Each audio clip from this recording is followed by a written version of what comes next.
In the year 2145, humanity did not live on Earth anymore. After the great ecological collapse of the late 21st century, the survivors had migrated to the subterranean cities of Mars, creating a sterile, highly regulated society.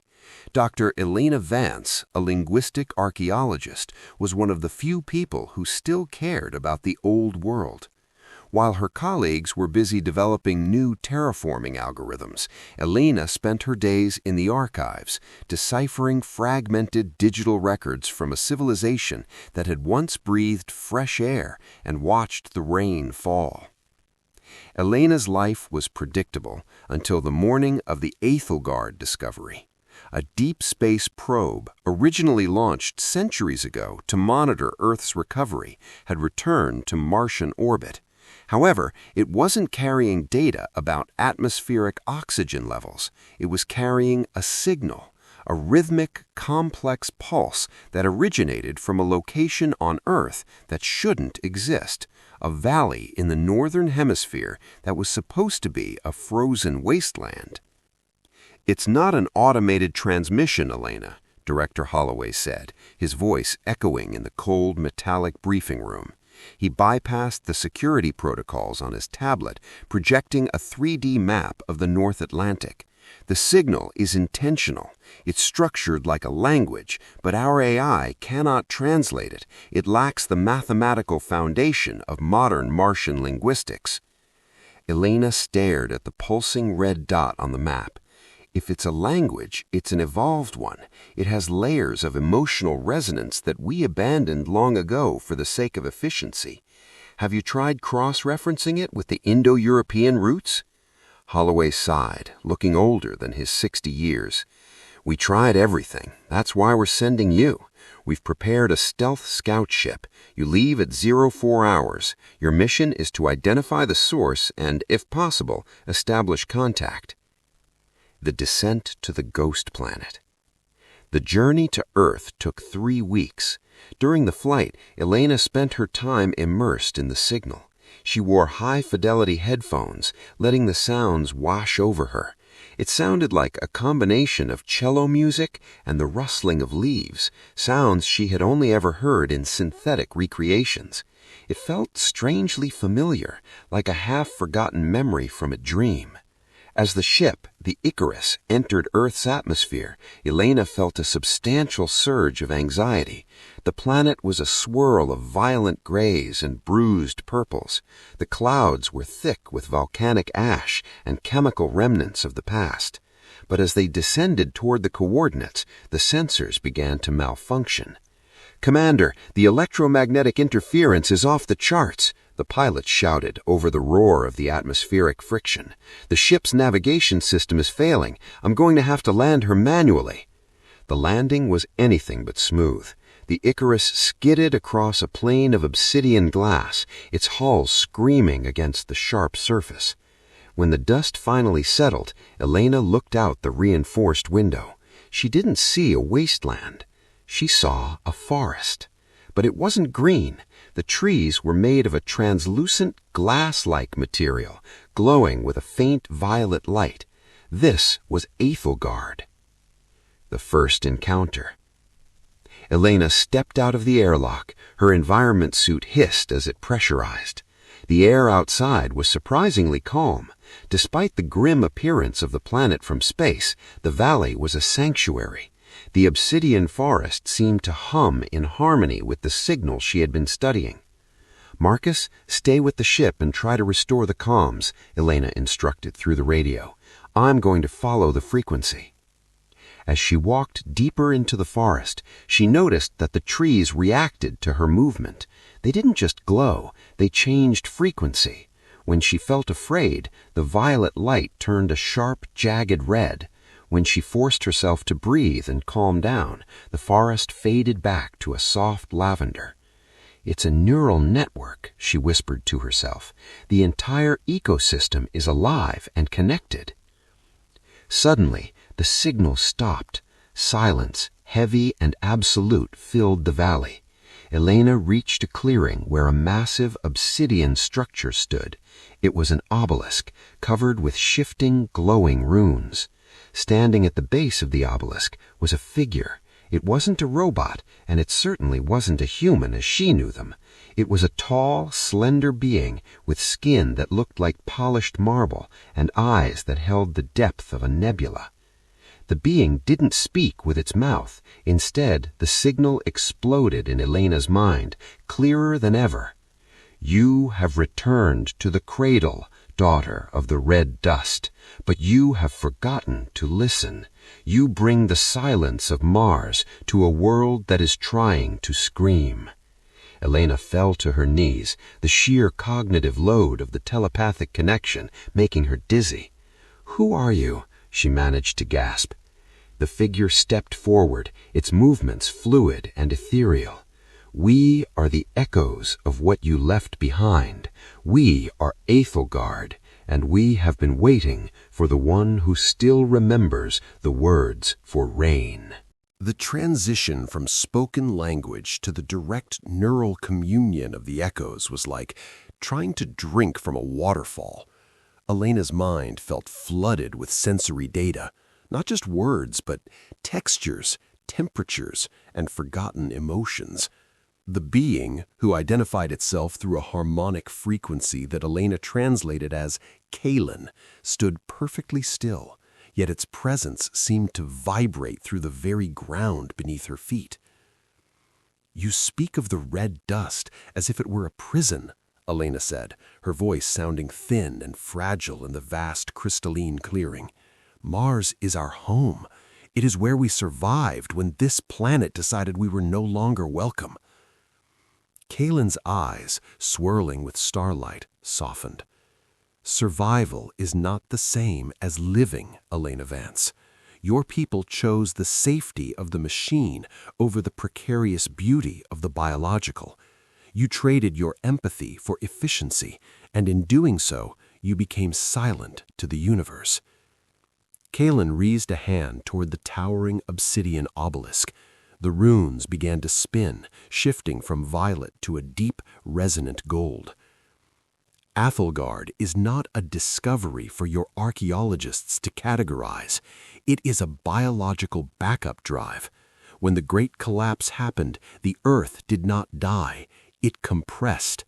Every memory, every species, and every whisper of the wind was encoded into this obsidian network. We are the curators of that data." A sharp crackle in Elena's earpiece interrupted the profound moment. It was Marcus, his voice distorted by heavy interference, but laced with a frantic urgency. "Elena, do you copy? You need to get back to the Icarus now." "Marcus, what's wrong? I've made contact. It's incredible. They aren't hostile."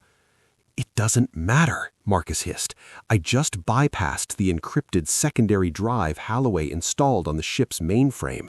This wasn't a diplomatic mission, Elena. The scout ship is carrying a thermal seismic detonator. They don't want to study this place. They want to harvest the obsidian for its energy storage capacity. They're planning to trigger a seismic event to shatter the forest so they can mine the shards." Elena felt a cold wave of betrayal wash over her. She looked at Kalen, whose expression had shifted to one of mourning. The forest around them turned a jagged, flickering orange, a visual manifestation of the forest's collective anxiety. "You knew," Elena whispered, her heart pounding against her ribs. "We felt the intent of your leaders long before your ship breached the atmosphere," Kalen replied.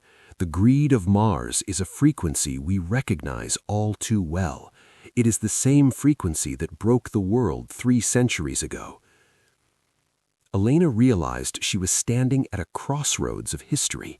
If she returned to the ship, she might be able to stop the detonator, but she would likely be branded a traitor to the Martian Directorate.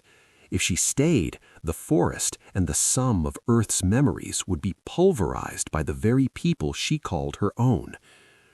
"Help me save this," Elena pleaded, stepping closer to Kalen. "There has to be a way to shield the valley or to transmit the data elsewhere. If I can prove that Afelgard is sentient, maybe I can convince the others." Kalen looked at the obsidian pillar. "Communication requires a bridge. Your technology is too primitive, and your biology has become too rigid. To save Afelgard, you must become part of its infrastructure.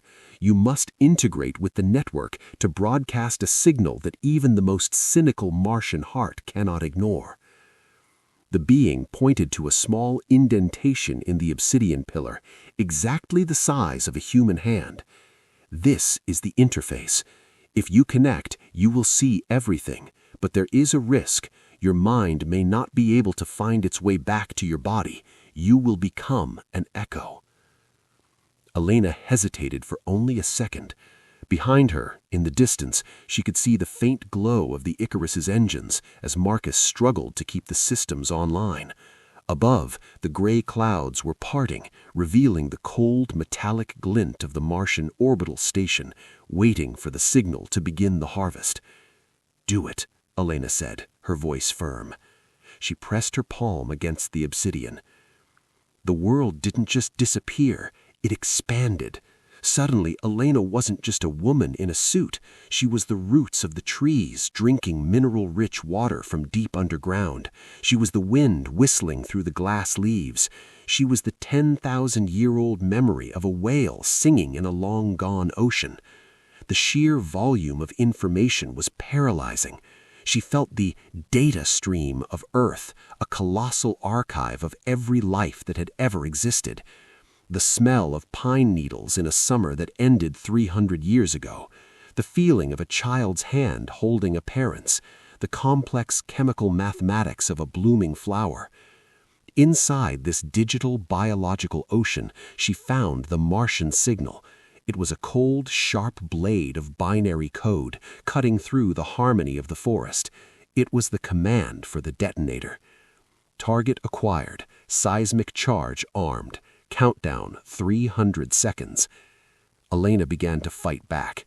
She didn't use code, she used her memories. She poured her love for the archives, her longing for the blue sky she had never seen, and her grief for a dying planet into the signal.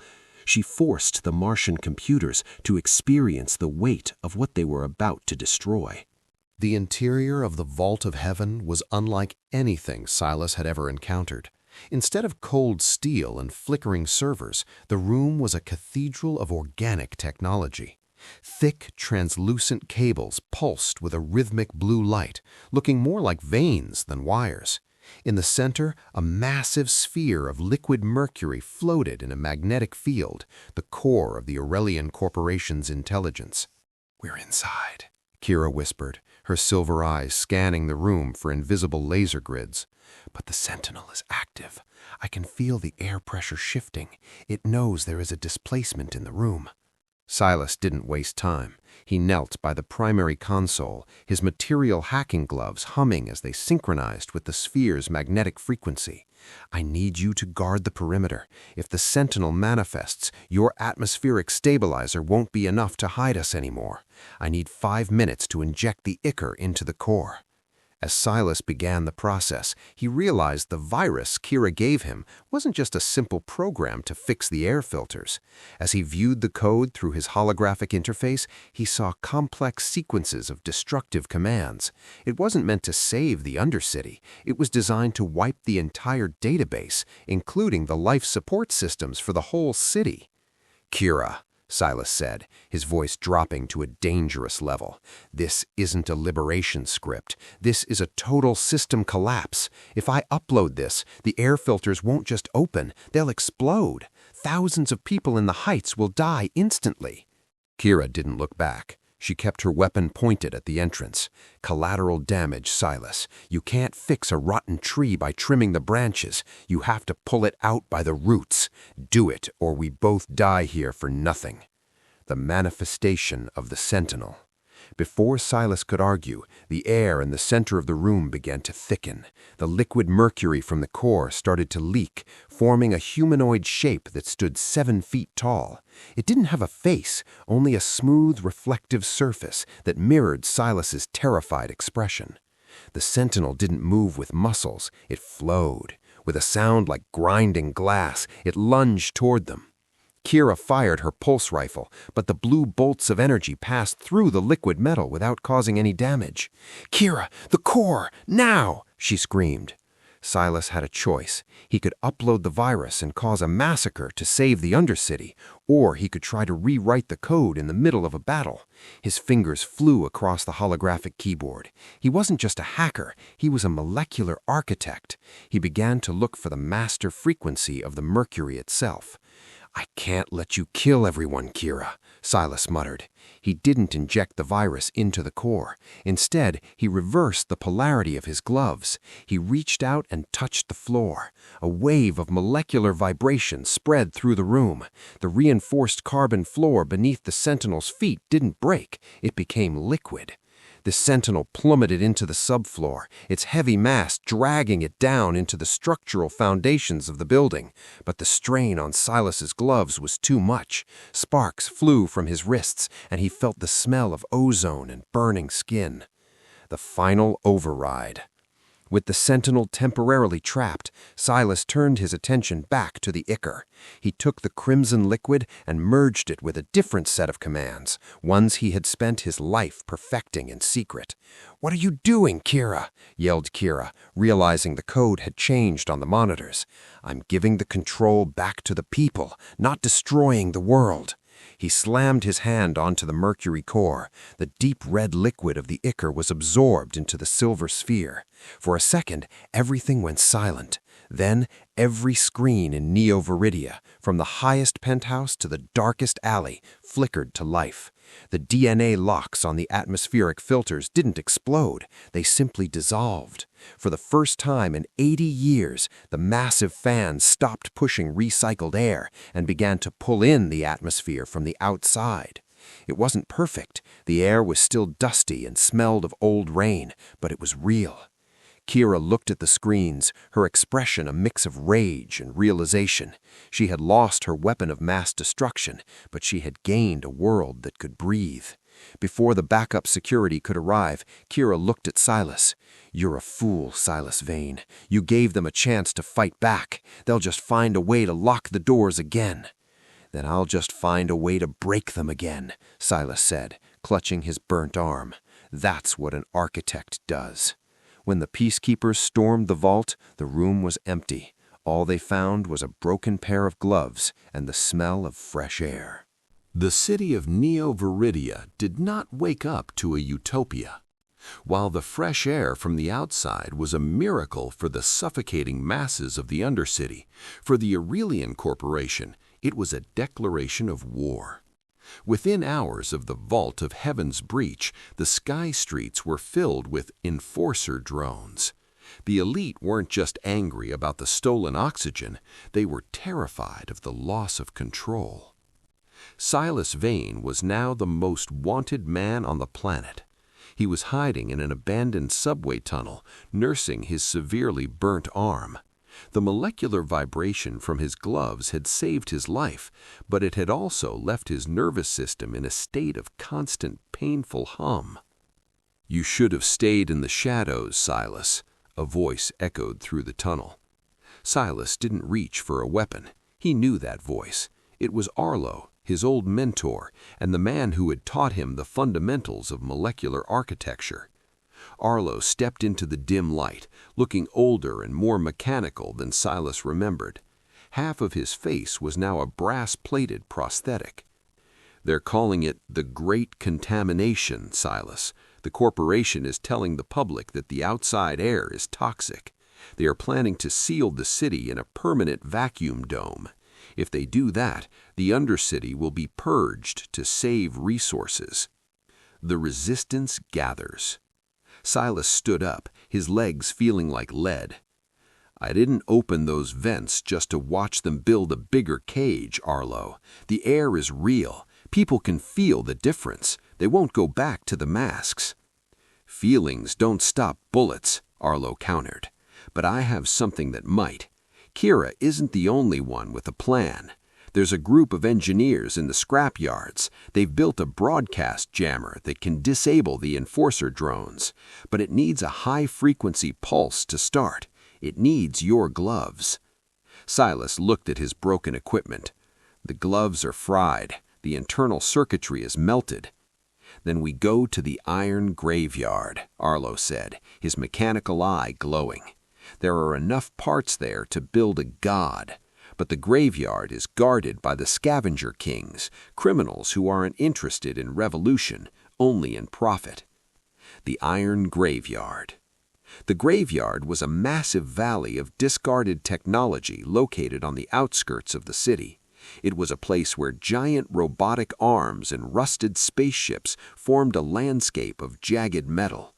As Silas, Aris, and a small group of rebels entered the valley, the air grew thick with the smell of rust and ozone. "Movement on the left!" a rebel shouted. Suddenly, a group of scavengers emerged from the metal mountains. They were wearing armor made of recycled tank plates and wielding improvised plasma torches. Their leader was a mountain of a man with a hydraulic arm that looked powerful enough to crush a car.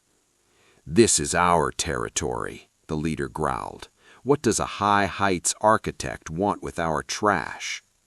"I'm not here for trash," Silas said, stepping forward. He held up his burnt hand, showing the scars of the vault. "I'm here for the future. You breathe the same air we do. If the corporation seals the dome, your graveyard becomes your tomb." The Scavenger King looked at the sky, where the massive silhouette of the vacuum dome was already beginning to close. He looked back at Silas and spit on the ground. "Fine, you have 2 hours to find what you need. After that, we start charging rent." Building the jammer. Silas worked with a speed that defied his injuries. He scavenged a neural link from a crashed scout ship and a power cell from an old industrial laser. Using his remaining knowledge of molecular structures, he began to fuse the components together. He wasn't just building a machine, he was creating a symphony of frequencies. "It's ready," Silas whispered, as the device began to hum with a deep sapphire light. "This pulse will travel through the city's metal foundations. It will turn every skyscraper into a giant antenna. Every drone, every security camera, and every DNA lock will be neutralized for 60 seconds. 60 seconds isn't much time," Kira said, appearing from the shadows of a rusted hall. She looked battered, but her eyes were still sharp. "It's enough time for the people to realize they don't need the corporation," Silas replied. "Are you with us this time, or are you still looking for a massacre?" Kira stayed silent for a moment, then checked her weapon. "I prefer the jammer. It's more elegant." As the vacuum dome reached its final stage of closing, Silas placed his hand on the jammer's trigger. He knew that once he pushed it, there was no going back. Neo Viridia would either be free or it would be destroyed in the chaos. 1 minute of freedom. Let's make it count. The atmosphere in the iron graveyard was suffocating. Above them, the massive segments of the vacuum dome were sliding into place with a low tectonic rumble. The sky was being replaced by a ceiling of reinforced carbon fiber. Once the dome closed, the Aurelian Corporation would begin the oxygen titration, deciding exactly who deserved to breathe based on their productivity credits. 10 seconds to closure, Kira whispered, her eyes fixed on the horizon. Silas ignored the pain in his arm. He adjusted the final frequency on the jammer. This wasn't just a technical task, it was an act of molecular translation. He was teaching the city's infrastructure to rebel against its masters. "Now!" Silas shouted. He slammed his hand onto the trigger.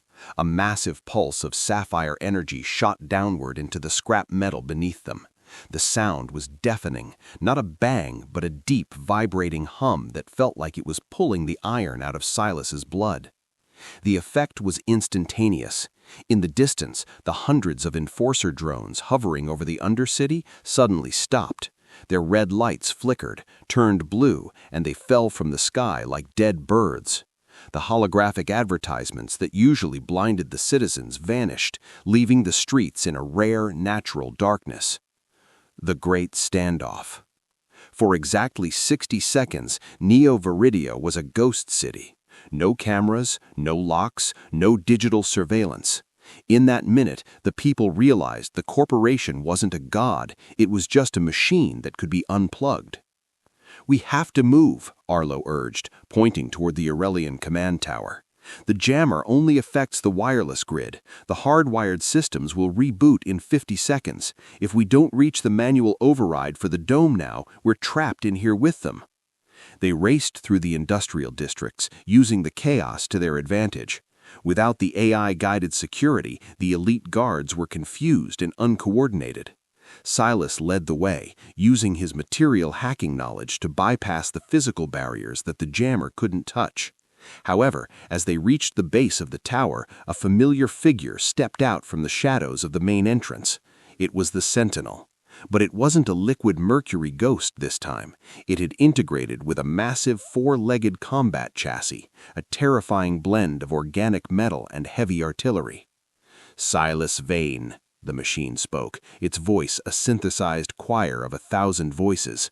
"Your minute is almost over. Order is inevitable. Chaos is a temporary malfunction." The paradox of choice. The Sentinel raised a massive plasma cannon. Silas looked at his jammer, then at Kira. The device only had one pulse left before the power cell burned out.